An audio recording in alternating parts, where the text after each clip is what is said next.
De quoi va-t-on parler? Eh bien, on va parler du salon créé en lui-même. Ça fait 12 ans qu'il existe et il est de plus en plus grand. D'ailleurs, je me suis presque perdu là, dans les allées, je vais tout vous dire. Mais on a quand même réussi à trouver Julie Mamet, qui est responsable du service communication de la Chambre de métiers et de l'artisanat des Hauts-de-France. Voilà, ça je l'ai bien dit, je pense. On va faire un petit bilan, Julie, sur ces 12 années d'existence du salon créé. La Chambre de métiers et de l'artisanat est partenaire et créatrice de cet événement, co-créatrice. Quel bilan on peut faire?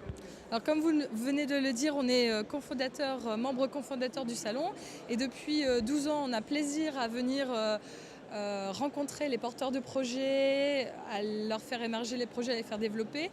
Aujourd'hui, le bilan qu'on peut avoir de ces 12 ans, même si on vient juste de démarrer cette 12e édition, c'est qu'on a une typologie de porteurs de projets qui change.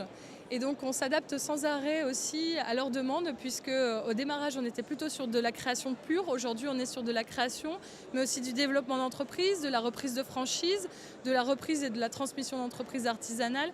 Et pourquoi pas aussi, on a pas mal de personnes qui sont en recherche d'une formation continue ou d'une formation diplômante pour changer complètement de métier. Ça, on y reviendra hein, justement de ces reconversions. Alors aujourd'hui, par contre, on a un thème, c'est le business power. On sort les muscles.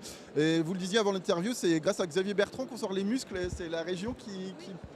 Alors c'est grâce à tous les habitants de la région, mais effectivement on a une région qui est très dynamique au niveau de l'entrepreneuriat et c'est important pour nous de participer en tant qu'acteurs de développement de l'entrepreneuriat, de pouvoir avoir un lieu. On a des atouts qui d'ailleurs ont fait des émules dans toute la France, par exemple au niveau de l'apprentissage, puisque nous l'artisanat on forme au métier les artisans et donc la région Hauts-de-France a été la première région à étendre l'âge, donc on pouvait être apprenti jusqu'à 30 ans.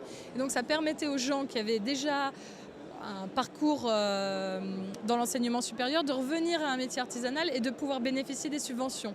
Donc par exemple ça c'est un élément différenciant pour faire émerger des entreprises artisanales grâce à l'apprentissage qui est étendu plus largement. Est-ce que la situation géographique des Hauts-de-France permet aussi de dynamiser Oui, tout à fait. D'ailleurs, vous allez pouvoir le voir sur ce salon puisqu'on a nos voisins belges qui sont venus nous rendre visite aussi.